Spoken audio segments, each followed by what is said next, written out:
of cellular decision-making. His lab is dedicated to decoding how immune cells process complex information. He leverages advanced proteomics and mass spectrometry to uncover the biochemical signals that determine a cell's fate. These investigations reveal how disruptions in these intricate pathways can lead to autoimmune, inflammatory, and other diseases. Dr. Myers earned his Bachelor of Science in Biochemistry from California Polytechnic State University and went on to complete a Ph.D. in Chemistry and Chemical Biology at the University of California, San Francisco. His postdoc work at the Broad Institute of Harvard and MIT sharpened his vision for integrating genomics and proteomics, setting the stage for his disease research today. We were fortunate to welcome him as an assistant professor in our Center for Autoimmunity and Inflammation in 2021. Please join me in welcoming Dr. Sam.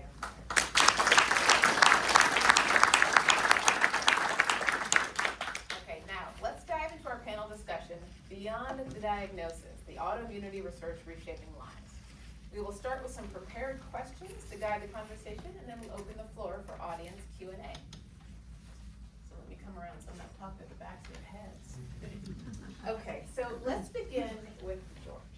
Can you summarize again for us what the research was that you presented in your lecture to the scientists this morning? Yeah. So first, thanks for the invitation. It's a great pleasure to be here.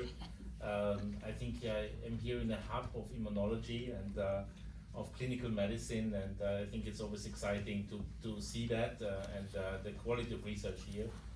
It was very easy for me to stop my skiing holidays to come to San Diego. So I am interested in how we could potentially achieve cure of a very chronic disease like autoimmune diseases. And there is no cure yet. Patients suffer from continuous medication, immunosuppression, and I think that needs to change. We should also have an example from oncology where this is possible. And we should always have a vision and a belief that we can do better. And I think that's the aim of my research, and to find better ways to achieve cure of autoimmune disease and stop continuous medication. And I think this patient is a typical example. You have seen patients are young, they are severely ill. I mean, often we think only cancer is the most dangerous, a severe disease, but there are also non-malignant diseases who make the life extremely miserable, right? And from the very early time on, and you can see that you can do better, right? And I think that should stimulate others to go in this direction. And I think what we have seen in the last 4 years is enormous gain in knowledge how to better treat these diseases. And I think that will continue. It will actually feed back to many disciplines in medicine, and that's actually my principal drive to do these things. Thank you. So to all the panelists, I guess we'll start with Sam and then go that way. Autoimmune diseases have long been a part of human history, but the ways that we think about and treat them are evolving very quickly. In the last 5 or so years, what breakthrough or paradigm shift has most surprised you? Something that seemed unthinkable when you first entered the field. And I would say today's lecture was probably unthinkable 5 years ago. I think my lab does a lot of technology development, and so I think I have an eye for that. I think there are a lot of new technologies that are more sensitive and wider ranging and more enabling. And I think a lot of those have kind of added to not just individual labs, but other labs that want to tackle this and tackle from different directions. Yeah, I guess I'm just blown away enough by today's lecture that I would put that at the top of my list. So. Yeah, it's really hard to come up on the heels of that. I mean, it's really a miracle, and I just can hardly wait till CAR-T therapy is scaled up, and I can't wait to hear what Dr. Myers discovers in his lab. With technology has increased, improved. He's got this really fabulous new astral mass spectrometer. I would say though, in the patient community, COVID-19 has has created a sea change in how people view and access science. So there's been a great increase in awareness of science and in autoimmune disease in general. And I think the consensus is that we really do need to look at autoimmune disease as a whole and look for causes that really initiate and end up becoming autoimmune disease. And of course, we see that this is being done. And looking at cellular behavior and signaling is of course going to be the key to doing that.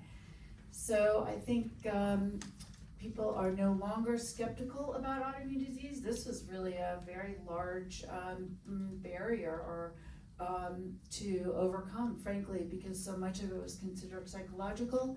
And that model or that sort of ideology or culture is changing now.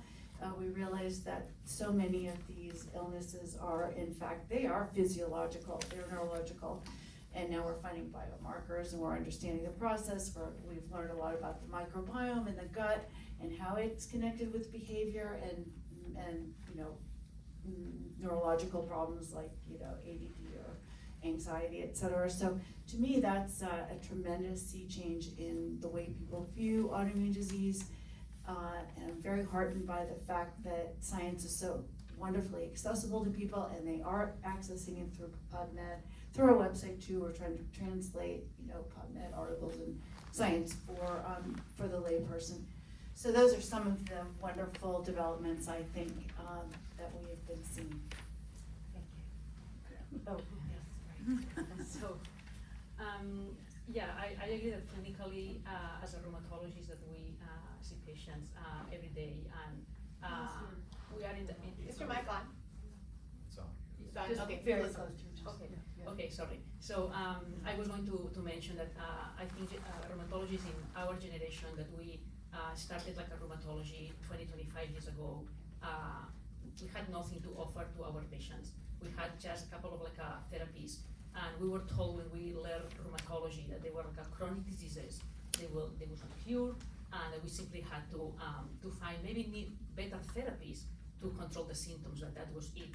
And then now we are like 20-25 years later, and of course the CAR-T is the top, no?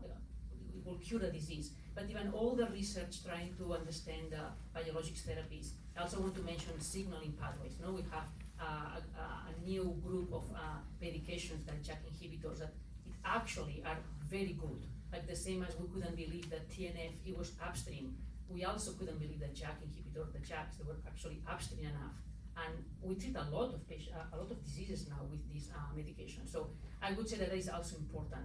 CAR-T, of course, can be cured, but also another like a thing that now we can really focus if we actually have cured disease is how can we prevent the disease. So there is a big group of people trying to understand if we could potentially try to treat the disease before it starts. Like RA, lupus, we have a window of opportunity if we find patients that they are with a very high risk of developing the disease. We could potentially treat the patients before developing the disease. So I think that there will be, after we are treating so well the patients, and CAR-T would be the top, no, for those sick patients, how we can actually prevent the disease. And there are some research going on that field. Yeah, but I think it's extremely important to have a better understanding of diseases, right? I mean, when you don't know how the mechanism of disease is, you easily say it's probably a psychological problem, whatever, right? And we just don't understand it. And we just discussed a little bit about gastric ulcer before, right? Everybody said it's linked to a kind of a psychological problem. And then it was a bacterium, right? And the problem was solved. And now many people, almost no people die from gastric cancer, except it's a rare form of gastric cancer. So it shows very nicely that you have to have a better understanding of the disease. And I think here this is a very good place to do that, right? You have extremely good technologies, cutting edge technologies. You use actually them in human material. You have UCSD there, and this liaison is extremely important. And I think doctors should not follow, I mean, not 100% of doctors should always follow treatment algorithms, right? I mean, treatment algorithm important, but when you always follow them, you will do this in 100 years the same. So you have to develop something, and you have to gain understanding of the disease. And I think this institute here, and I have seen it for the first time, but I have talked with many of the colleagues here. I think there is a lot of effort to go into human disease with the current technologies, and I think there is a momentum at the moment where the technologies are so good that you have you can gain an unprecedented understanding of diseases. Sam is an example, Shane I met today, and I think there are a lot of examples here where this can be really, where you can live this. So we get up every morning to do. Sandy, through your work at the Global Autoimmunity Institute, you are deeply connected to the patient community. And you understand how overwhelming the process of trying to get a diagnosis, and even the diagnosis itself, can be. With so much information and misinformation out there, what is there that gives patients hope, and how do you at GAI bridge that gap between the research and the patients that need it the most? Well, there's really a lot to give people hope. I mean, sitting here, right here today, we can feel it, we can see it. So we convey that information to our patients and families. So we really fundamentally try to educate people and to keep them updated in the latest medical studies, the latest scientific studies, really the latest. I mean, within a few days, we really try to get something up on the website about whatever crosses our path, whatever we see.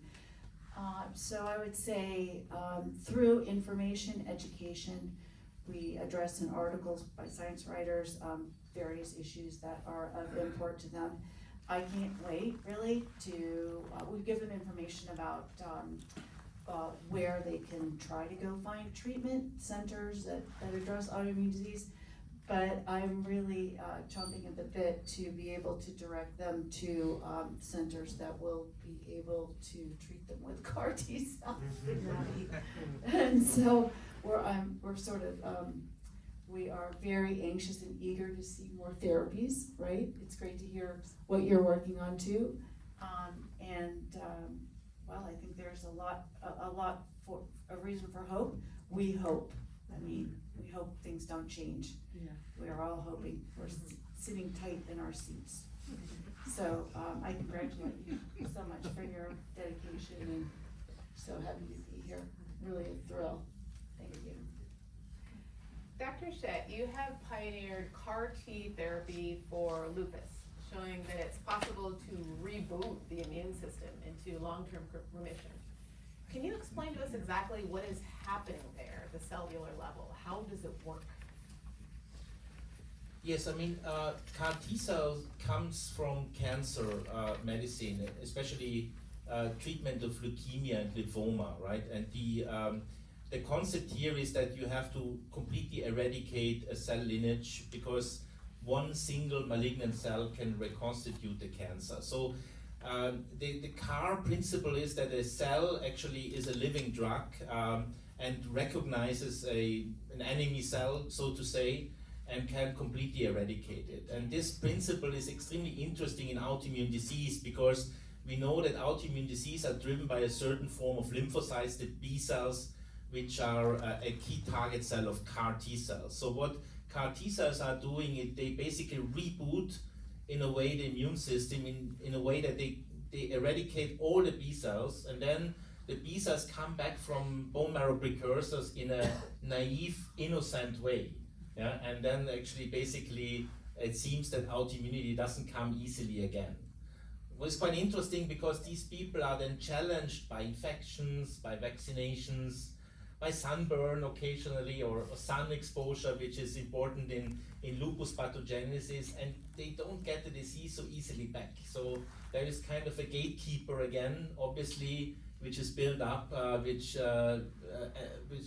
prevents the development of autoimmune disease. And our interest is in the future, I think, with the new technologies, we can better describe this immune reset. I always say it's like in a computer, where the computer doesn't work, and you are a naive person, you just press the reset button, and usually you hope that it works again, right? And to understand that in a better way, I think we need the new technologies to molecularly describe that better. We'll get there.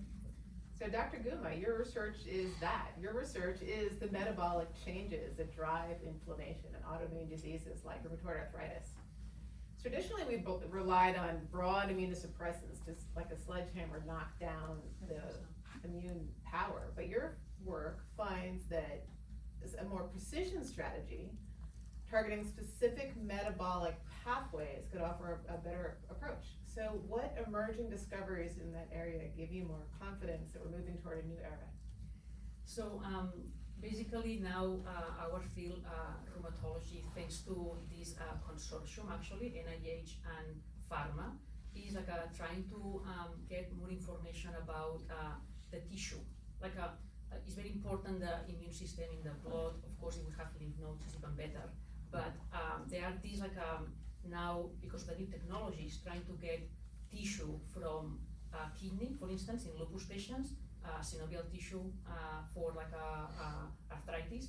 And the idea is to dissect a little bit better what pathways are like a general pathways, what pathways maybe are much more like a focus, no, like maybe more on T cells or B cells or macrophages. So the idea is to try to find metabolic pathways, different pathways that they are only triggering a part of the immune response. So you are not actually doing a global immunosuppression that we know that sometimes is good, sometimes we have to do it in our patients, but the risk of like side effects is really there, no? Especially infections. So the idea is to try to find like a different type of pathways that they are not really globally immunosuppressing all the cells. And the only way to do that, again, is to work on that initiative that is trying to get much more information, of course, single-cell RNA-seq, transcriptomic, spatial, and dissect the cells in the tissue. We'll see that really go somewhere, because there is this discussion, is the tissue that gives the information, is the lymph node that gives information, is the blood that gives information, so we still don't know. But this initiative, again, is like a US initiative, UCSD is part of it, is actually a new thing in the last 2 years and really very focused, and will give a lot of information from the key tissues, no? The key organs that are affected in our diseases. And part of the analysis is the metabolic pathways involved in those diseases. So let's talk about those pathways. Dr. Myers, your lab has developed powerful new methods to look at all of the tiny chemical changes that cause activation of T cells. So this is a key process that underlies autoimmune disease. So your research, funded in part by the Global Autoimmune Institute, shows that those modifications fine-tune how those T cells behave. Could we use that one day to reprogram those T cells to stop them from attacking healthy tissues?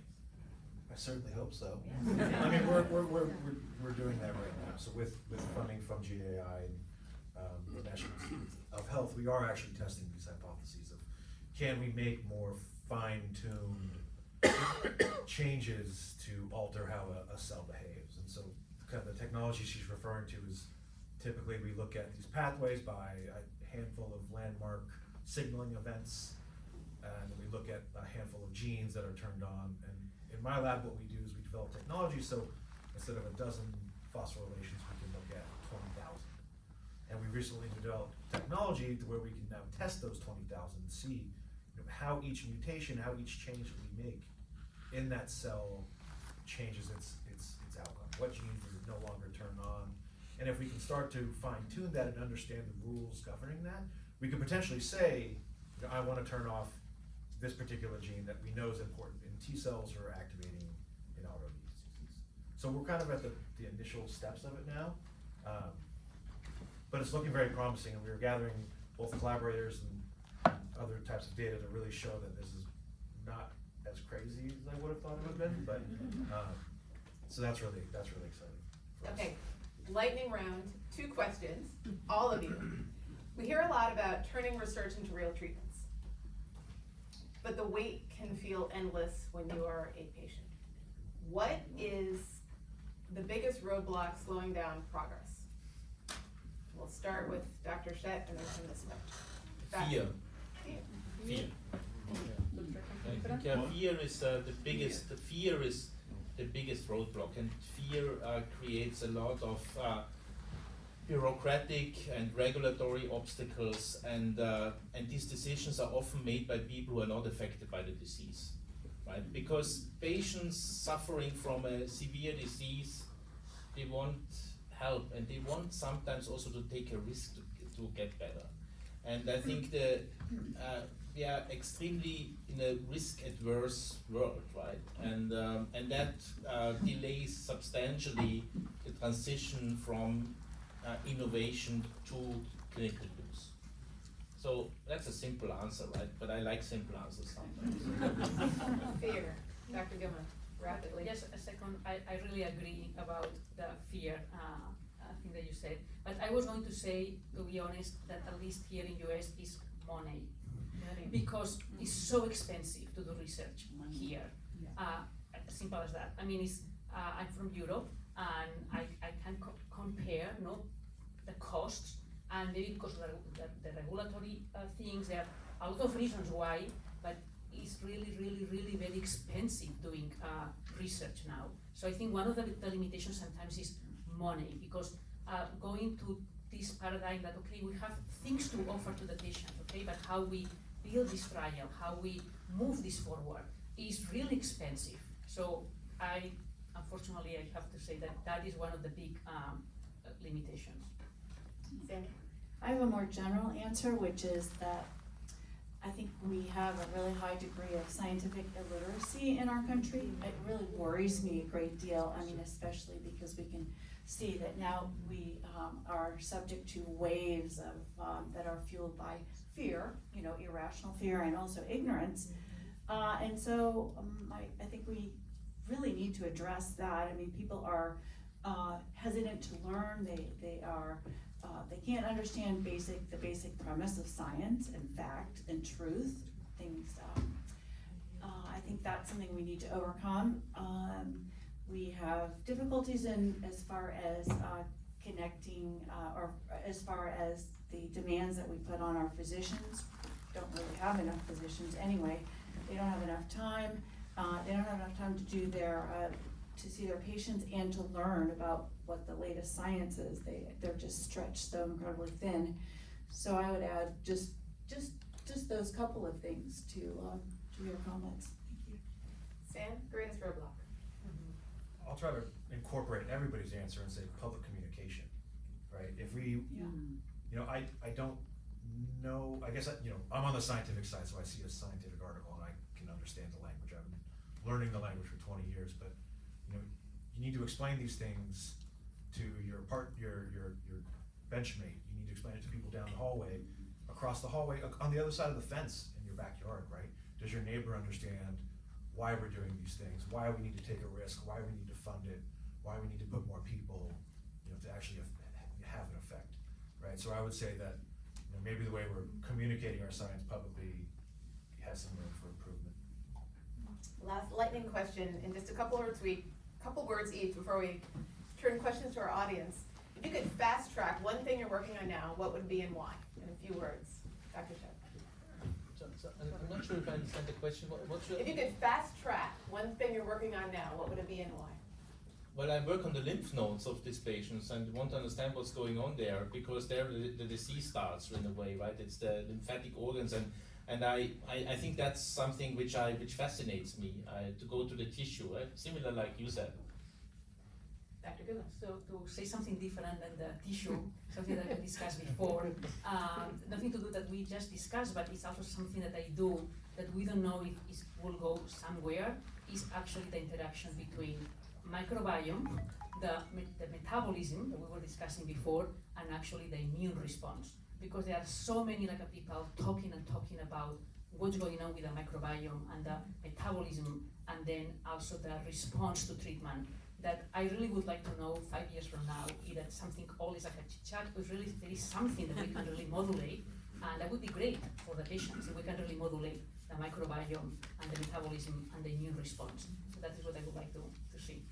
Sandy Brookworth. I'm gonna go first. Okay, all right. We actually have and I dare to even make this comparison, but we actually have a discovery in the lab that we think we could actually use some of Dr. Schett's technology to do something similar to his CAR T cells. Probably not to the same beautiful extent, but that one could hope that. So I would love to pour some resources into that and see if we can take that anywhere to even make a fraction of the progress that he's making. Sandy, bring us home. I only really have an indirect answer to that, which is I wish that I could find a way to communicate the message about, what science really is and how incredibly important it is, including all of the science that we're seeing here today. And so that's my hope and my wish. There's no magic bullet, but I certainly wish I could find one. And now our audience, what would you like to ask our distinguished panelists today? Question over there. What are the questions? So how far is this CAR T therapy from implementation? Are we in clinical trials, or what stage of the game are we in? And a follow-up question, from the little I know, in the case of lymphoma, when they do CAR T treatments, it requires a blood infusion, right? And you basically take the patient's blood out and you inject the CAR T cells and then re-infuse it. Is it the same treatment, and how does it work? So to your first question, so there are several phase 1 studies now all over the world, in the US, Europe and China. They are almost finished now this year, and this year the key phase 2 studies will start. And if the phase 2 studies are finished and successful, it will go to the approval, right? So I think that we talk about probably if that is available in a regular way, it's probably 2 years, right? 2-3 years. Until then, I think the possibility is to be enrolled in the study and get the treatment, right? And I think there is pretty good opportunity for patients now to be enrolled in a study in the US and in Europe and China. Are the clinical studies related to lupus, or what specific? Yeah, so there's actually quite a large trial landscape. It's lupus, it's myositis, it's systemic sclerosis, but it's also neuroinflammatory disease like myasthenia or stiff person syndrome, for instance. So it's quite a large, there's also multiple sclerosis trials, so it's a pretty large spectrum of trials available. And to your second question, you're absolutely correct, right? The standard way is actually a very personalized medicine. I would take the blood from you and then engineer from your T cells, CAR T cells, and give them back to you. There is a newer method that use the so-called off-the-shelf CARs basically from a healthy donor, where you can expand them and make them hypoimmunogenic, that you don't reject them and infuse them. But that's more in an early stage, but would be cheaper and more scalable, but long-term results are not there at the moment.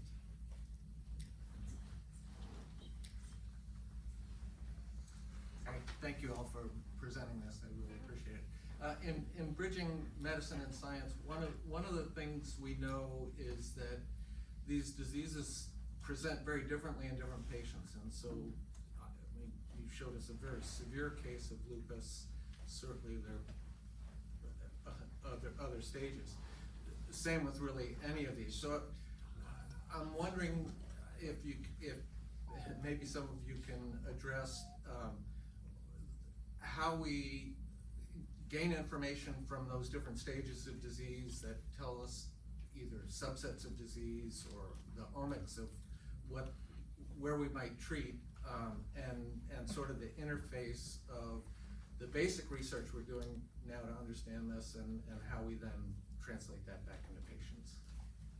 I can start briefly to say that the main thing yet is the stratification. So that's the reality. So most of our diseases clinically, they look similar, so we can put them a label. That's our main goal. No? We put a label so then we know how to treat them, more or less in general, but we still don't have the tools, and for that we need science to stratify those patients, to answer that question.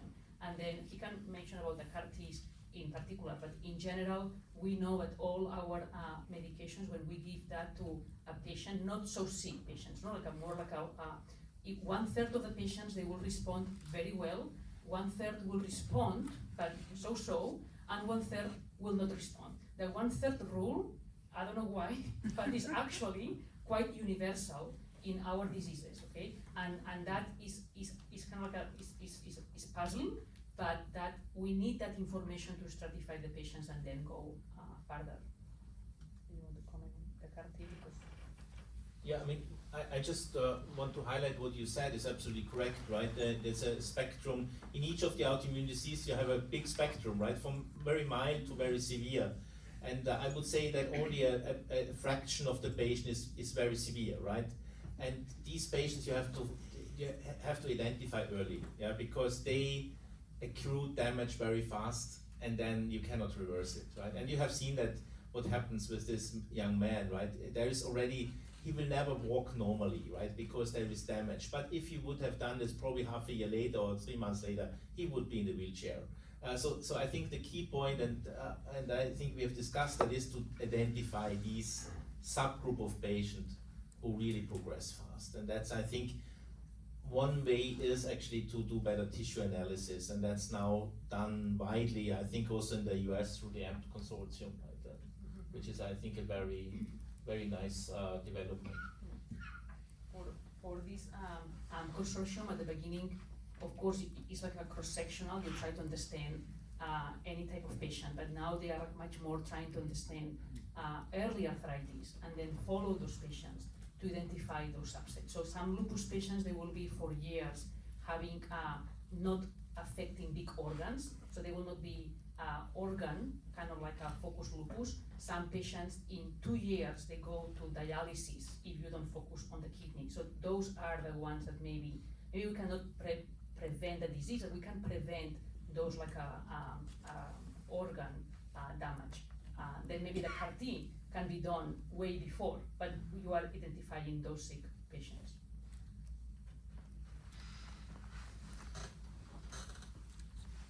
Oh, we have multiple questions. Have scientists discovered any genetic markers for any of the autoimmune diseases? Yeah, there's with most of the autoimmune diseases there is a genetic background, yeah, and many of these autoimmune diseases are linked to so-called HLA molecules, right, which are the phenotype of your tissue. So basically that is associated with a higher risk to develop autoimmune disease. And there are also specific genetic associations with certain immune pathways that you easier get the disease. There is also some family link with many autoimmune diseases, but alone this is not sufficient. Yeah, you need always a second trigger, some environmental factor. There can be infections. Many people discuss EBV, Epstein-Barr virus infections, as an additional trigger, or sunburns in lupus, right, where you create dead cells which cannot be cleared by the body in an appropriate way and then become inflammatory. So there are actually, I think it's always a mixture between genetic predisposition plus some other factor. Except there are rare situations in children when the disease starts very early, the genetic is more important. Right? The earlier it starts, the more the genetic weighs, I would say. Thank you. Yeah. I think there's a question in the middle. Thank you so much for these very insightful answers. Yeah, I have a question. So, in terms of the vision in 10 years from now, how can you refine, or what do you like to see in the refinement of the treatments? What do we need to accomplish to further improve treatments for patients?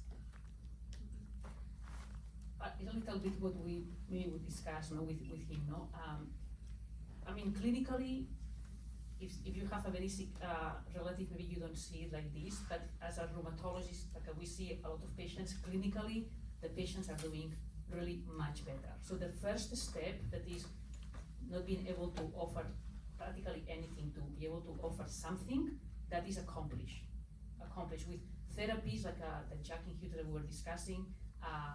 biologics, that they are well tolerated, meaning that the patients, they will have side effects, but overall they are well tolerated, okay? They are sick, they have sick disease, but they can do well. The next step is have all the patients in remission, like a really, really in remission, that we don't get there yet. And to do that, we have to push the treatment to a percentage of patients. We cannot push the treatment to all of them. That would be too much toxicity, too much side effects, too much. We were like over treating them. Okay, so we have to find that percentage of patients that we should push to avoid the complications, and that is what is lacking.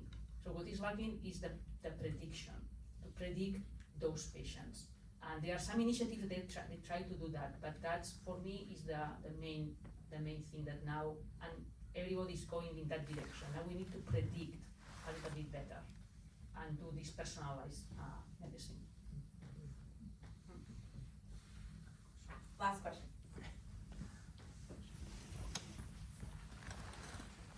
Thank you. I had a question related to your kind of fear and cost response.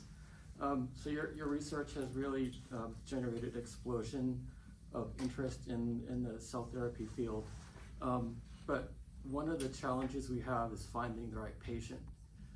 I was wondering if you could comment on ways that we can identify these patients and either through education or information to get them to volunteer for these trials. And what can the physician, like, what would be the best way to do that as far as physician and patient, to get them that information and get the patient interested in joining a trial?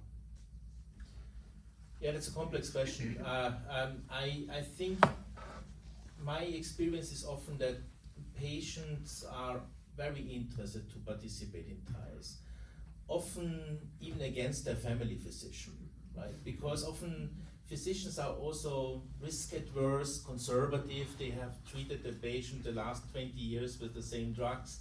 They are not open to innovation, and often then the patient is the driver. Some patient came to me, they wrote me, and they contacted by social media. There's a difficult word now in the US, I think, but still they exist, right? Other patients, and then they wrote me and they said, would I be a patient for this, right? And I invited them to come and looked at their chart and spoke with them. And that, I think patient education and knowledge is a big advantage. So what do you do if the patient has no access to this information so easily? That also can happen, and then it's very much dependent on the physician, right? At the end, physician is a certain gatekeeper. So I think innovation in medicine always takes a little time, right, to get accepted. So for instance, I give you one example.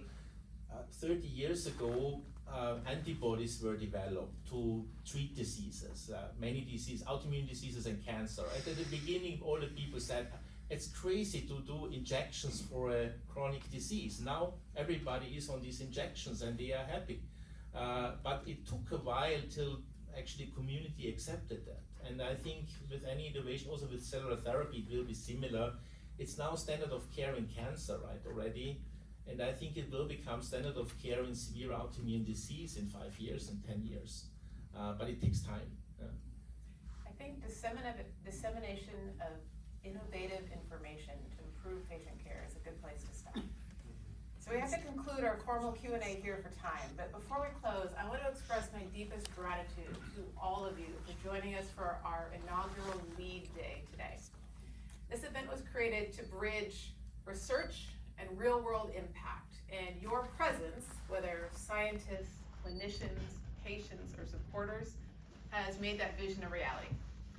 None of this happens without your voices and your perspectives. And a special thank you to our panelists for sharing their expertise and engaging in such a meaningful discussion.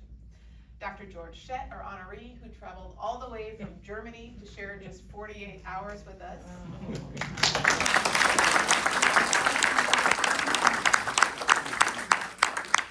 We are so privileged to have you here. Dr. Dr. Monica Guma, your expertise is invaluable, and we are so grateful to have a leader of your caliber in the Torrey Pines research community.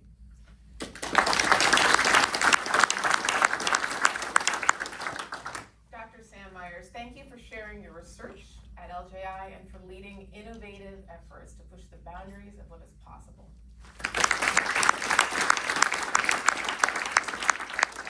Sandy Folk-Wernes, as well as Liz Loftus and Dr. Bruce Wernes, who joined us all from the East Coast today.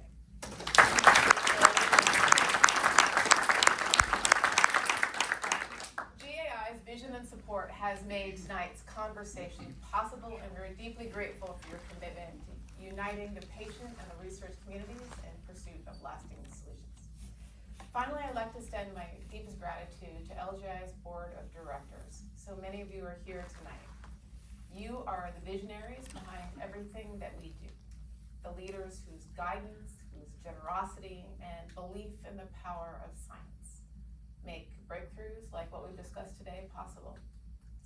Your involvement and your commitment ensures that this institute remains at the forefront of discovery and that bold ideas have the resources to become reality. And that the future of research is brighter than ever. With that, I invite all of you to continue the conversation at a gluten-free reception where we can keep exchanging ideas and building collaborations. Thank you all for being a part of Meet Day.